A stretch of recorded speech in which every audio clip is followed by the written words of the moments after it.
السلام عليكم ورحمة الله وبركاته.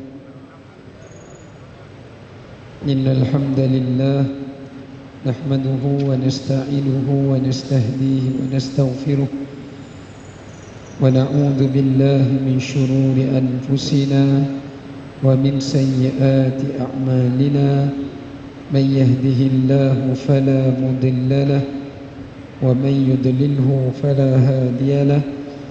أشهد أن لا إله إلا الله وحده لا شريك له وأشهد أن محمدا عبده ورسوله. اللهم صل وسلم وبارك على سيدنا محمد وعلى آله وصحبه أجمعين. أما بعد. Alhamdulillah, kita rafakkan puji dan syukur kepada Allah Ta'ala di atas segala rahmat dan kurniaannya.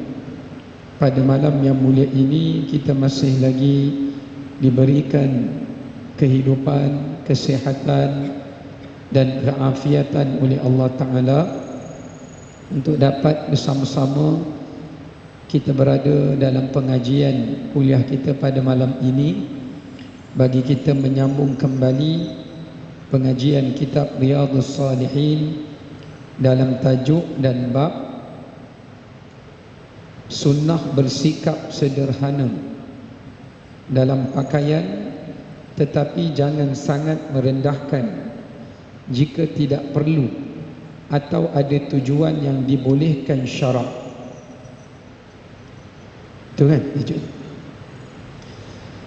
Wa an Amr bin Shu'aib an abihi an jaddihi radhiyallahu anhu qala qala Rasulullah sallallahu alaihi wasallam innallaha, betul kan ya, disebut innallahu, betulkan baris tu ya. Innallaha yuhibbu an yara athara ni'matihi ala 'abdihi, rawahu Tirmidzi. Daripada Amr bin Shu'aib, daripada bapaknya dan daripada datuknya. Ini adalah merupakan antara salah seorang sahabat Nabi yang keturunannya semuanya daripada kalangan para sahabat. Mereka ni bila masuk Islam, mereka masuk Islam seluruh ahli keluarga. Sebab itu ni antara sahabat yang memiliki satu kelebihan dan kemuliaan. Beliau mengatakan, Rasulullah SAW bersabda, sesungguhnya Allah Ta'ala itu amat menyukai apabila hambanya memperlihatkan kesan nikmat yang Allah berikan kepada mereka.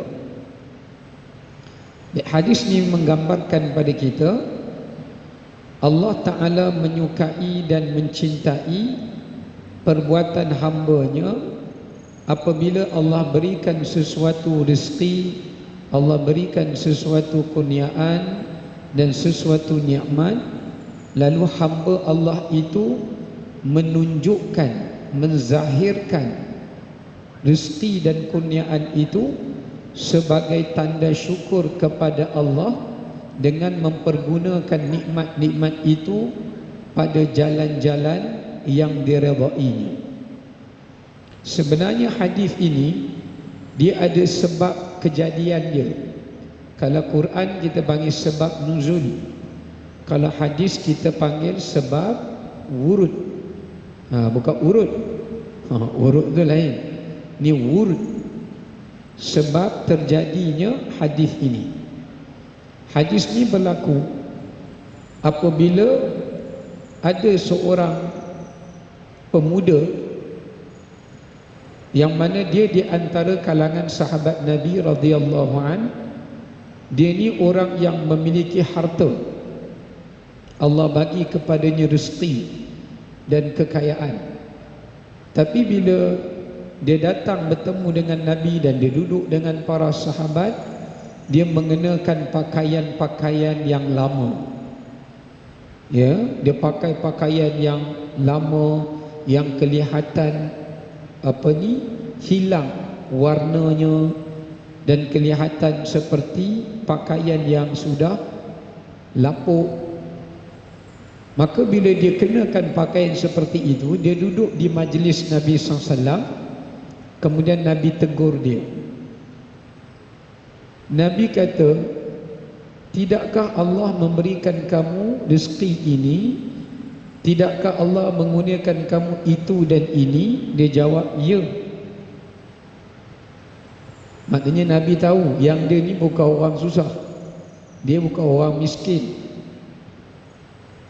Kemudian Nabi cakap kepadanya, sesungguhnya, Nabi baca hadis, sesungguhnya Allah sangat suka hamba-hamba Allah, bila Allah bagi dia rezeki, dia guna rezeki itu untuk menunjukkan cara syukurnya pada Allah.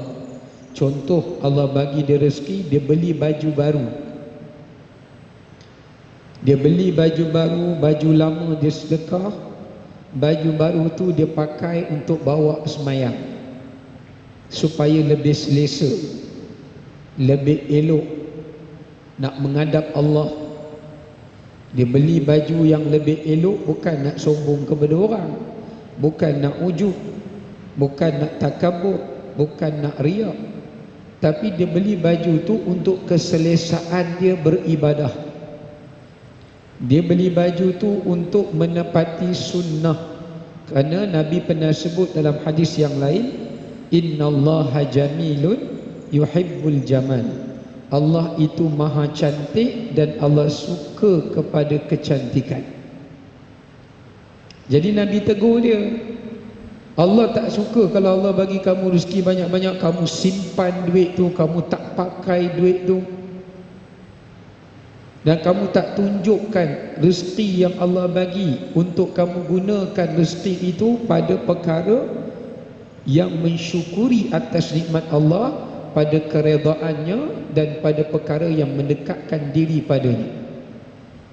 So Nabi tegur dia. Jadi sahabat ni pun dengar, esoknya dia terus beli baju yang elok, baju yang cantik, lalu dia pakai. Dan Nabi tengok, Nabi senyum. Dan Nabi kata, sekarang ini barulah engkau telah menunaikan perintah Tuhanmu. Maka berdasarkan pada hadis ini, menunjukkan pada kita beberapa pengajaran. Yang pertama, tuan-tuan yang dirahmati oleh Allah, Islam, hadis ini menunjukkan Islam menggalakkan umatnya bersederhana. Maknanya pertengahan, tidak terlalu lekeh, tidak terlalu teruk, dan tidak terlalu bermegah-megah. Islam suruh bersederhana. Ya, bersederhana. Kalau pakaian yang terlalu lusuh, terlalu lapuk, maka itu menghilangkan kemuliaan agama Islam, izzah, ya, dan juga menunjukkan orang Islam ni orang yang seolah-olah Islam ni agama yang menolak dunia, sedangkan Islam tak macam tu. Allah kata dalam Quran, wabtaghi fima atakallahu daral akhirah wala tansa nasibaka minad dunya. Allah kata, rebutlah, carilah bahagian daripada akhirat kamu, tapi jangan lupa bahagian dunia kamu. Jadi kalau tuan-tuan jumpa kawan-kawan kita pakai kopiah ni sampai koyak lah, buklorok pun warna kuning tak hilang, duk pakailah yang tu, padahal dia bukan tak ada duit pun. Kita tegur dia, Allah tak suka macam ni. Kamu belilah kopiah baru, pakailah ia, hiaskanlah. Maka ini cara kita bersyukur di atas nikmat yang Allah anugerahkan kepada kita. Ya, melainkan kalau kita rasa, kalau kita beli yang baru menyebabkan ada perkara-perkara lain yang lebih utama untuk kita belanja, tak dapat kita belanja. Contoh, nafkah ahli keluarga, mengurangkan zakat kita sebab kita banyak belanja, jadi kadar bayar zakat jadi kurang. Kerana pendapatan kita sikit bila belanja kita besar. Ya. Kemudian menyebabkan kita tak boleh sedekah. Kalau sampai peringkat begitu lainlah. Tapi kalau kita tukar baru pun dia tak memberi kesan. Ya, tak memberi kesan. Daripada kita pakai yang lama, kita duk baiki-baiki, lebih banyak habis duit, baik kita jual yang lama atau sedekah yang lama, beli yang baru untuk memberikan manfaat kepada kita pada perkara yang lebih baik. Ya, ada perkara yang lebih baik. Jadi yang pertama, Islam menuntut kita bersederhana. Tapi kita tengok trend hari ni, orang nak beli baju, tunjuk baju berapa harga. Tidur dengan duit, tunjuk pula makan berapa harga, kasut berapa harga. Ini bukan budaya Islam. Tapi benda ini telah masuk menjadi satu kebudayaan di dalam masyarakat. Ya, sampai nak bagi tahu ini harga berapa. Tak apalah kalau dia kaya pun, tak payah cerita kat orang. Tak payah cerita kekayaan kita. Maka kerana Islam menuntut kita bersederhana. Ya, menuntut kita bersederhana. Tapi bersederhana tu, kata kalau orang gaji 100,000 sebulan, macam mana sederhana dia? Tak samalah dengan kita gaji 2,000, 3,000 ni. Kalau dia gaji sebulan 100,000, kalau nak ikut dengan gaji dia itu, mungkin dia boleh pakai baju yang sehelainya. Contohlah, sehelainya mungkin 1,000, mungkin 2,000, tak ganggu pun gaji dia 100,000 tu. Misalnya, ya. Jadi cara dia bersederhana tu, dia pakailah yang ratus-ratus. Sebab saya tak pernah dengar lah baju sampai puluh ribu ni, tak ada lagi lah. Tapi ribu tu ada lah, kot lah ada, wallahualam. Dia pakailah baju yang ratus-ratus, 400 selai lah, 500 selai lah, itu pun kira mahal lah. Tapi bagi dia tu tak mahal lah, sebab gaji dia ratus ribu. Ya. Jadi itu dia ambil pertengahan antara harga paling mahal dengan harga yang rendah, dia ambil yang pertengahan. Itu Islam menyukai sikap yang macam tu. Kerana Islam tak nak dunia tertanam dalam jiwa kita dan terhakisnya sifat tawadhu'. Tapi dalam masa yang sama, pengajaran yang kedua, Islam melarang kita menyimpan harta dan tidak membelanjakannya. Islam tak suka kalau kita dapat rezeki banyak-banyak, kita simpan, kita tak nak belanja. Sehingga kan belanja itu kadang-kadang menjadi lebih ibadat, lebih jariah daripada menyimpan itu. Sedangkan dia mampu. Sebab itu ulama mengatakan ini adalah sifat yang Allah laknat dalam Quran, allazi jama'a malan wa addadah. Mereka yang mengumpul hartanya lalu membilang-bilangnya. Dia rasa tak nak belanja lagi, kumpul dulu, lah kali mati dulu. Ya. Ini orang yang muflis. Yang para ulama kata orang yang paling muflis adalah orang yang menghimpunkan hartanya dan tidak membelanjakannya baik untuk dirinya atau akhiratnya. Maka bila dia mati, dia tak dapat rasa harta yang disimpan, warisnya yang merasainya. Lepas tu bila balik ke akhirat, tak ada hartanya yang menjadi jariah, yang memberatkan neraca timbangan kebaikannya di hari akhirat. Ini orang paling muflis sekali. Ini orang yang namanya penyakit takatsur. Yang Allah kata alhaakum at-takatsur, telah melalaikan kamu orang yang suka mengumpul benda supaya menjadi semakin banyak. Benda tu banyak dah, tapi nafsu masih kata tak cukup lagi, tak cukup banyak lagi. Sehingga kan dia nak belanja untuk kebaikan dia, manfaat diri dia pun dia tak belanja. Ini orang yang bakhil. Suatu ulama kata bakhil ni ada 3 jenis. Apa makna bakhil? Bakhil ni maknanya orang yang menahan dirinya daripada buat kebaikan, dia halang dirinya daripada buat baik, dan juga dia halang dirinya daripada buat baik kepada orang lain, atau menghalang dirinya berbuat baik untuk dirinya sendiri. Ada orang macam tu tuan-tuan. Sebab tu ulama bagikan orang bakhil ni pada 3 jenis. Yang pertama, bakhil terhadap dirinya tapi tak pada orang lain. Yang tu pun bakhil juga. Ada orang kita jumpa, dia dengan orang dia tak berkira. Dia belanja orang makan, dia bagi orang itu, dia hadiah orang ni, tapi untuk diri dia, dia tak mau belanja apa. Baju tu 20 tahun dah tak tukar. Subuh baju tu, zuhur baju tu, asar baju tu lah. Tapi dekat orang dia rajin beli baju.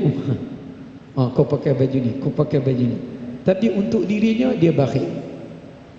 Dia tengok orang miskin dia bagi makan.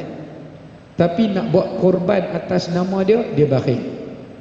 Nak buat wakaf atas nama dia, dia bakhil. Yang ni pun agama celah.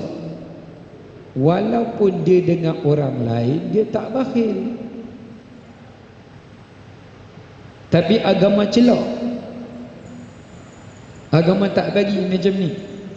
Sebab bila kita balik ke akhirat, Allah hisap amalan kita dulu.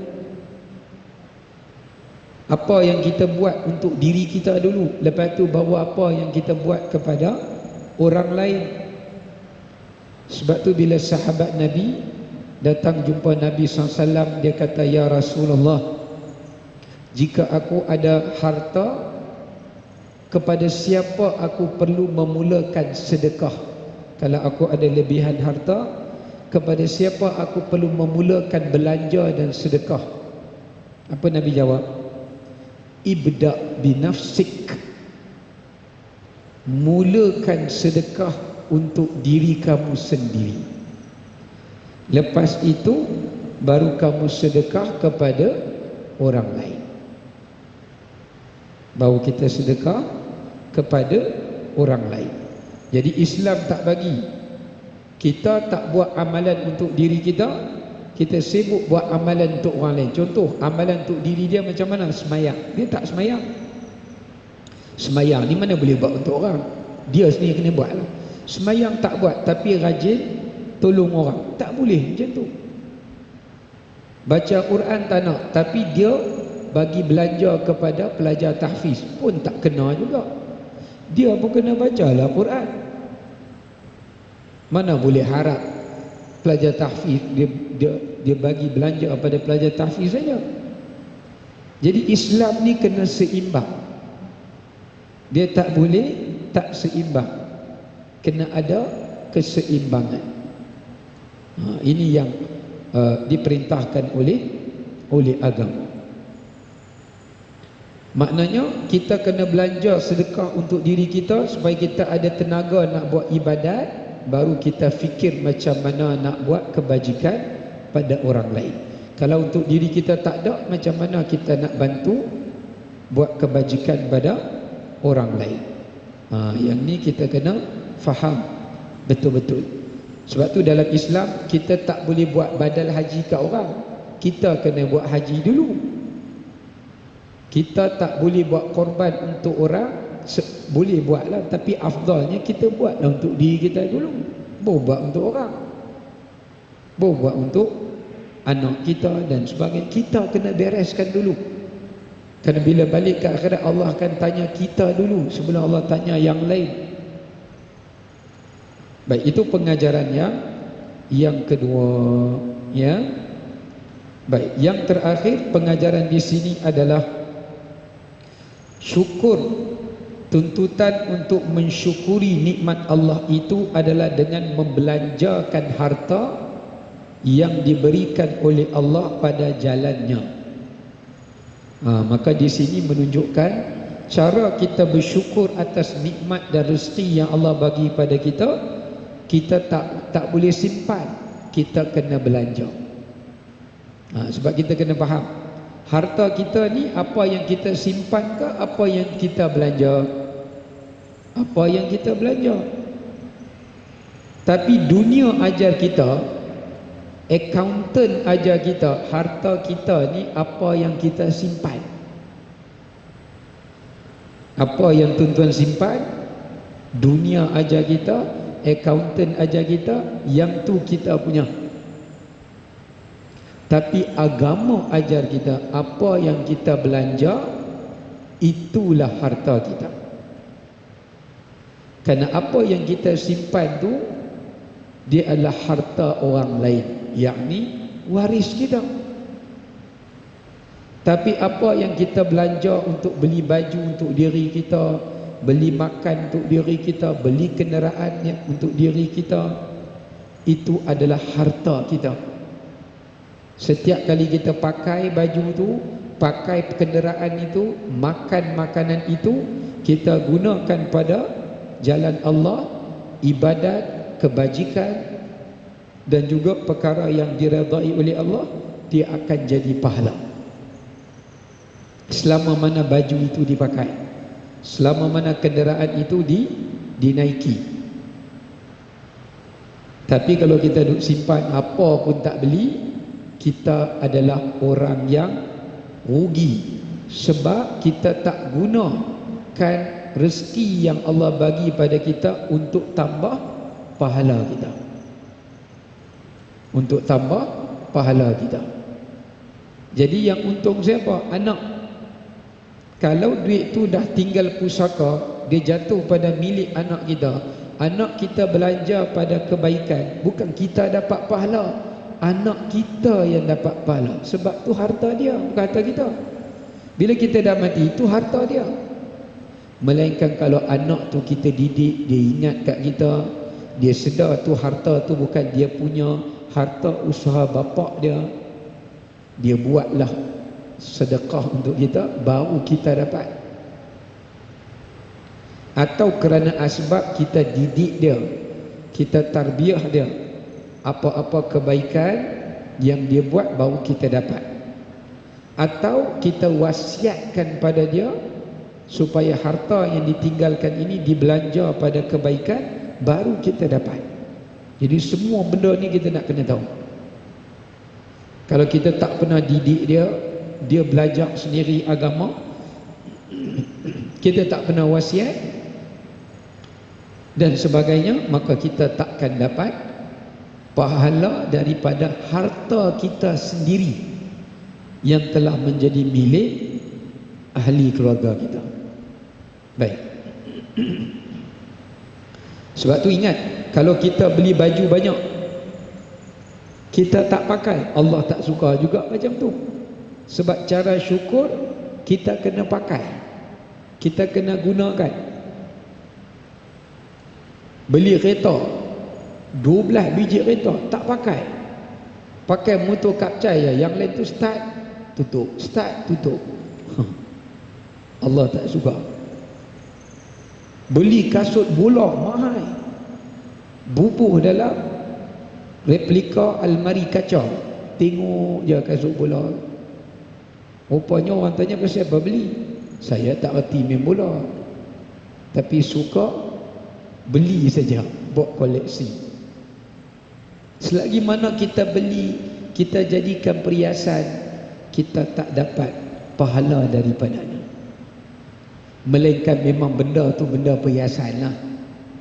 Kalau benda tu memang benda perhiasan, gambar ke apa ke, benda perhiasan, kita tengok benda tu, kita dapat manfaat, dapatlah pahala tu. Orang lain tengok dapat, barulah kita dapat. Sebab tu kena ingat, Mana-mana harta yang kita simpan, perhiasan kat rumah tak sentuh, tak buat apa, Allah akan tanya. Allah akan tanya, untuk apa kamu beli benda ini tapi kamu tak manfaatkannya, tak gunakannya.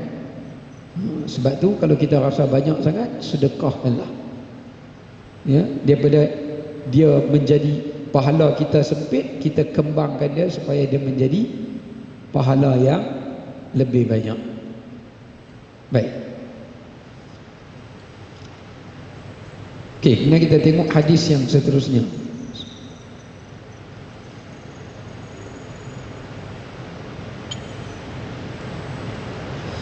Wa an Umar bin Al-Khattab radhiyallahu anhu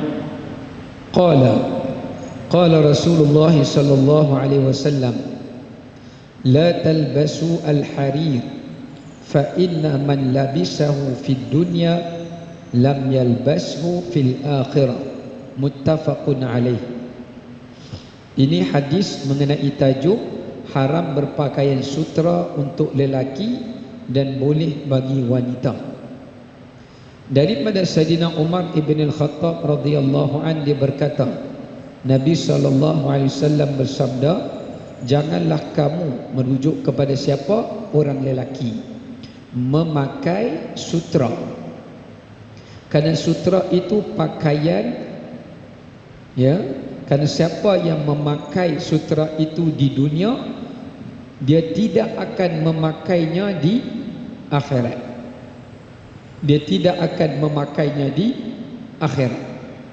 Lepas tu kita kena belajar bahasa Arab. Nabi kata lam. Lam ni maknanya penafian yang pasti. Maknanya menafikan dia tidak akan dapat memakai sutra itu sekalipun dia berada di dalam syurga. Ini hukuman Allah kepada dia. Walaupun dia boleh masuk syurga, tapi ada nikmat dalam syurga yang diharamkan baginya.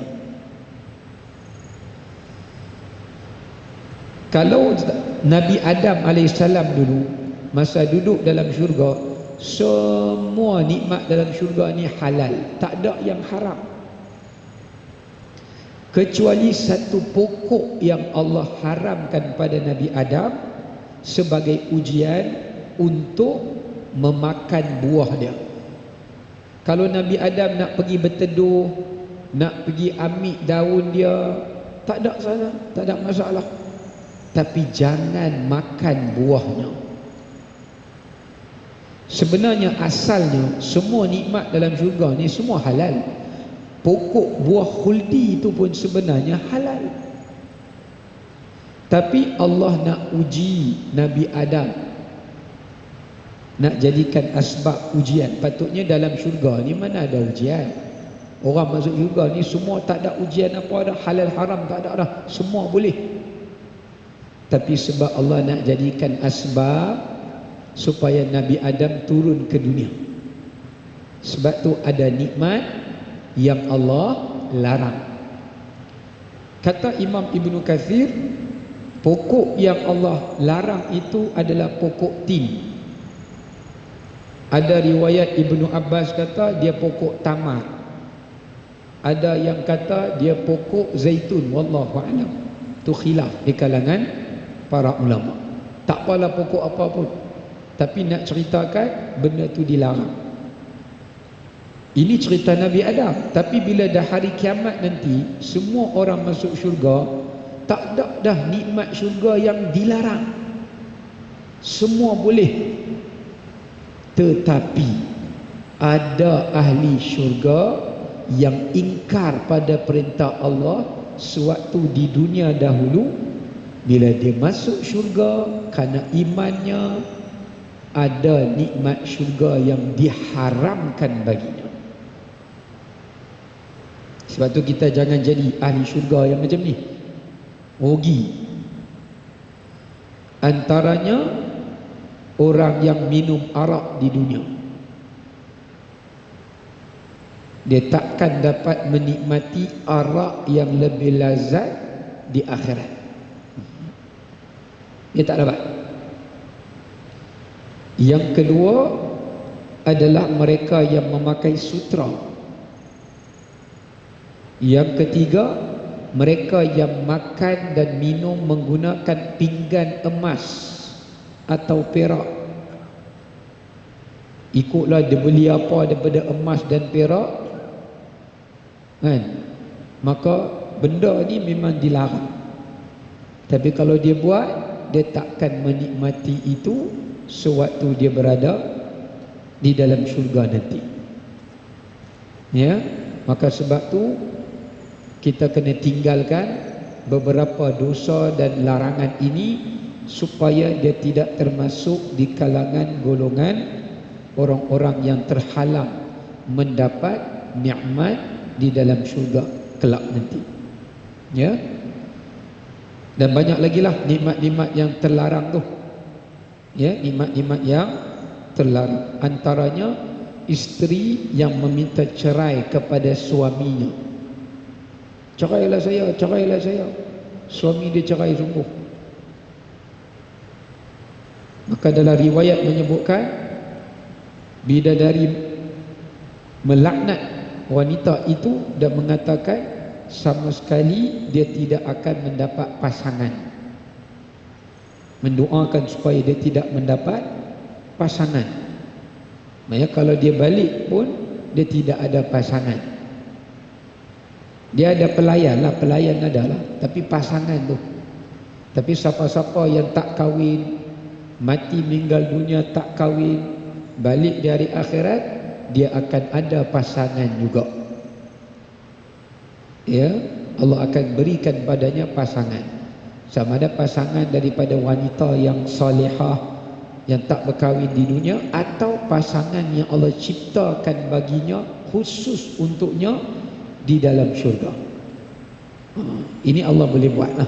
Ya, baik.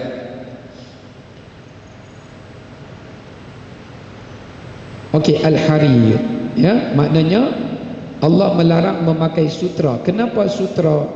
Kerana sutra ini adalah pakaian yang khusus bagi ahli syurga. Tahu tak, adalah pandangan yang menyatakan masa bila sutra ni dilarang?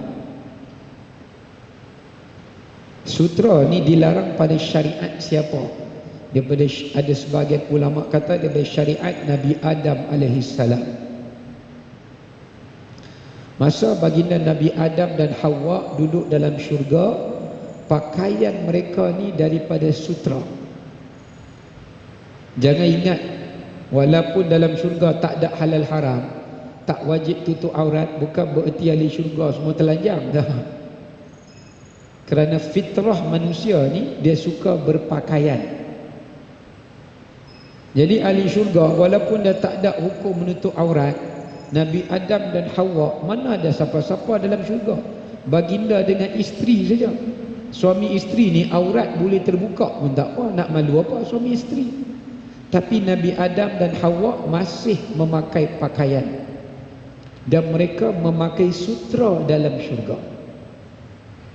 Tapi bila Nabi Adam dah makan buah itu dengan Hawa, bila Allah keluarkan mereka berdua daripada syurga, masa tu Allah tarik balik sutra itu. Allah tanggalkan balik pakaian sutra itu daripada tubuh Nabi Adam dan isterinya Hawa. Allah kata ini pakaian ahli syurga. Bila kamu nak turun kat dunia, kamu tak boleh pakai pakaian macam ni. Tapi bila Nabi Adam dan Hawa telanjang, Nabi Adam malu. Nabi Adam kata, ya Allah, berilah apa-apa yang boleh menutupi tubuh kami ini, walaupun hanya mereka berdua manusia yang ada dekat bumi. Tapi fitrah manusia rasa malu kalau telanjang, macam tak bertamadun. Sebenarnya orang telanjang ni orang tak bertamadun. Suatu kita pelik, negara barat dia kata dia maju, tapi pi dekat pantai telanjang, maknanya tak maju lah tu. Maju dari segi dunia tapi tak maju dari segi keinsanan, kemanusiaan. Jadi apa Allah buat? Allah ambil daun daripada bidara pokok dalam syurga, balut tubuh mereka hanya dengan daun. Sejak daripada hari itu sutera diharamkan kepada anak Adam. Masa tu orang perempuan pun tak boleh pakai sutera pada syariat yang dulu. Sehinggalah bila syariat Nabi Muhammad SAW, Allah berikan kelonggaran, wanita dibenarkan memakai sutera, tetapi lelaki tidak dibenarkan memakai sutera, sebagai ujian kepada mereka. Ini bagaimana Islam, syariat Nabi Muhammad SAW mengangkat darjat wanita sehingga memberikan pada mereka benda yang pernah dilarang dahulu. Benda yang pernah dilarang dahulu, antaranya sutera dan sebagainya. Ya, wanita-wanita dulu hanya boleh pakai emas dan perak, tapi sutera tak boleh. Syariat Nabi Muhammad membenarkannya sebagai mengangkat darjat wanita yang telah ditindas oleh kalangan golongan jahiliyah. Yang ini sejarah yang kita kena tahu kenapa sutera itu dilarang dan bilakah dia bermula diharamkan. Baik, sudah? Belum? Baik. Ada riwayat yang mengatakan sesiapa yang memakai sutera di dunia, dia tidak akan diberikan pakaian ketika di mahsyar.